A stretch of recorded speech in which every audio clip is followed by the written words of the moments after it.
যে আমার খুব ভালো বন্ধু, তার কাছে আমার নিজেকে এক্সপ্লেইন করার প্রয়োজন পড়ে না। আমি জানি সে বুঝে। আমি কোনটা কেন করছি সে জানে। যে আমার খুব ভালো বন্ধু, তার পাশে মিনিট পাঁচেক বসলেও জীবনের যত অশান্তিই চলুক না কেন, মনে হয় সব ঠিক হয়ে আছে। গায়ে লেগে থাকা জখমের দাগে কে যেন মলম ছুঁয়ে দেয়। যে আমার খুব ভালো বন্ধু, সে আমার ভুলেও আমার বন্ধুই থাকে। কান মূলে আমার ভুলটা বুঝিয়ে দিয়ে আমার পাশে পাশে হাঁটে, চলে যায় না। আমার জীবনে এমন দুইটা বন্ধু আছে। একটা হলো আমার মা, আরেকটা হলো আমার স্বামী। আমার জীবনে এমন দুটো বন্ধু পেয়ে সত্যিই আমি ধন্য। আসসালামু আলাইকুম, বৃষ্টি ব্লগে আপনাদের সবাইকে স্বাগত জানাচ্ছি। যে যেখান থেকে আমার ভিডিওটি দেখছেন, আশা করছি সবাই আল্লাহর রহমতে ভালো আছেন। আমি আলহামদুলিল্লাহ ভালোই আছি। গেলে একটু করে দিবে, ওই যে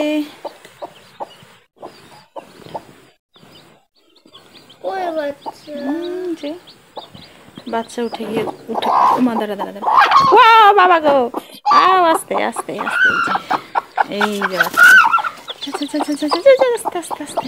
আম্মু হচ্ছে মুরগির ডিম বসাইছে মুরগি দিয়ে বাচ্চা ওঠানোর জন্য, তো বাচ্চা উঠে গিয়েছে, সেটাই আমি শাফিনকে দেখাচ্ছিলাম আর আমি নিচে দেখছিলাম। তো আম্মু হচ্ছে মরিচ গাছ লাগিয়েছিল, তো আম্মু বলতেছিল মরিচ হয় না, গাছে মরিচ হয় না, খালি গাছই হয়, গাছ খালি বড়ই হয়। তো এতদিনে দেখি যে গাছে অনেকগুলা ফুল আসছে আর অনেক মরিচ হয়েছে আলহামদুলিল্লাহ। গাছ লাগিয়েছে অনেক আগে, তো মরিচ হচ্ছিল না, অনেক বছর অনেক দিন পরেই হচ্ছে মরিচ হয়েছে। তো এর জন্য আম্মু ওই কথা বলছিল যে মরিচ হয় না, খালি গাছই হয়ে রয়েছে এত বড়। তো এখন দেখতে পাচ্ছেন রংধনু, ওই যে আমি যেখানে হাত দিয়ে দেখাইছি ওখানে রংধনু উঠছে। তো অনেক বছর পরে রংধনু দেখলাম, ভালোই লাগলো। আর এইখানে রাত্রিবেলা আমরা হচ্ছে বাইরের চুলাতে মুরগি রান্না করতেছিলাম, আর শাফিন হয়েছে আম্মুর কাছে মুরগি খেতে চেয়েছিল। ও বলে যে আম্মু নাকি ওকে মুরগি খাওয়ায় নাই, আম্মু নাকি ওকে গোশ খাওয়ায় নাই, অথচ কিন্তু গরুর গোশ রান্না করে খাওয়াইছে, আপনাদেরকে আমি দেখাইছি। তো এইটা ভিডিও করে রাখার কারণ হচ্ছে ও যাতে আর বলতে না পারে যে ওকে মুরগি রান্না করে খাওয়ানো হয় নাই। তো দেখতে পাচ্ছেন রাত্রেবেলা আমরা বাইরে চুলাতে বসে রান্না করতেছি, আমি আম্মু শাফিন এখানে। তো চারিদিকে অন্ধকার, আর শাফিনকে দিয়ে হচ্ছে ভিডিও করাচ্ছিলাম, তো এর জন্য এত বারবার হচ্ছিল। তো যাই হোক, এই যে মুরগি রান্না করে শাফিনকে খাওয়াচ্ছি, সেটা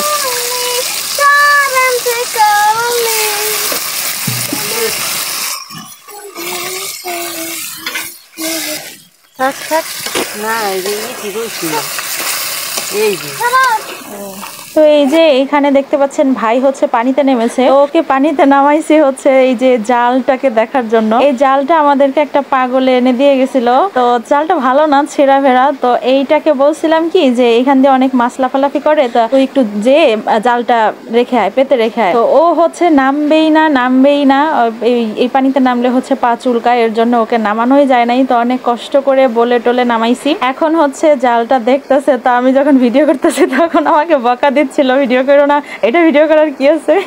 তো আমি ভিডিও করতেছি হচ্ছে যে জালটা পাতা হয়েছে, কোনো মাছটা আটকায় কিনা সেটা আপনাদেরকে দেখাবো। কিন্তু জালটা একটু ছেঁড়া বেড়া ছিল, আর আমরা তো পাততে পারি নাই। জাল পাততে হয় হচ্ছে এই ময়লা নাকি পরিষ্কার করে রাস্তা বের করে তারপরে নাকি জাল পাততে হয়। তো এই যে দেখেন একটা মাছ পাওয়া গেছিল, সেটাও আমাদের ক্যাটরিনার ভাগ্যে চলে গেছিল, তো তারপর সে আর খায় নাই। তো এই হচ্ছে মাছটা, এই একটা মাছই জালে হয়েছিল। তো দেখতে পাচ্ছেন যে ক্ষেতের মধ্যে মাছ কিন্তু আছে এবং বড় বড় মাছও আছে। তো এর জন্যই হচ্ছে নাউমকে জালটা পাততে বলা হয়েছিল। তো মাছ তেমন একটা আটকায় নাই, কারণ জালটা নষ্ট ছিল, তো এর জন্য। তো বিড়ালও কিন্তু ইচ্ছা করে এই মাছটা খায় নাই, ও কেন খেলো না এই মাছটা বুঝলাম না। তারপর আমরা ওটাকে ফেলেই দিয়েছিলাম, একটা মাছ, এতটুক মাছ দিয়ে আর কি করব। তো এখন হচ্ছে বিকেলবেলা, আর বাচ্চারা খেলতেছে ওই যে কোটা আন্দোলনে যেমন হচ্ছে পুলিশেরা ছাত্রদের ধরে নিয়ে নিয়ে মারে, তো ওরা হচ্ছে ওই খেলাটাই খেলছিল এখানে।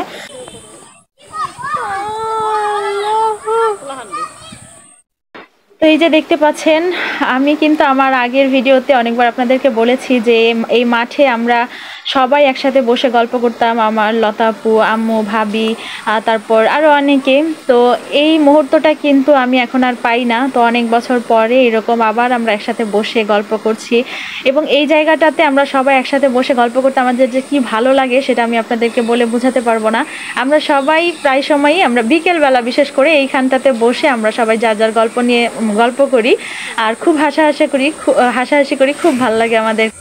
তো আমি হচ্ছে সুযোগ পেয়ে একটু ভিডিও করে রেখে দিলাম, যাতে পরে আমি একটু দেখতে পারি, আর একটু ভালো লাগে আমার। তো এমন মুহূর্ত তো আর এখন সবসময় আমি পাই না। একদিকে সামনে হচ্ছে পানি, তো পানিগুলো তো এখন হচ্ছে নিচে ঘাস টাস এখনো ডুবে নাই, তো ওইরকম ভালো লাগে না। আরো পানি উঠলে তখন একদম সাদা, একদম কক্সবাজার মনে হয়। আর আকাশটা দেখতে পাচ্ছেন বিকেল বেলা এত সুন্দর লাগছে, সবকিছু মিলিয়ে খুবই ভালো লাগছিল। ঠিক আছে, আমার আজকের ভিডিও আমি এখানেই শেষ করছি। পরবর্তী ভিডিও দেখার আমন্ত্রণ রইল সবাইকে। সে পর্যন্ত সবাই ভালো থাকবেন, সুস্থ থাকবেন। আল্লাহ হাফেজ।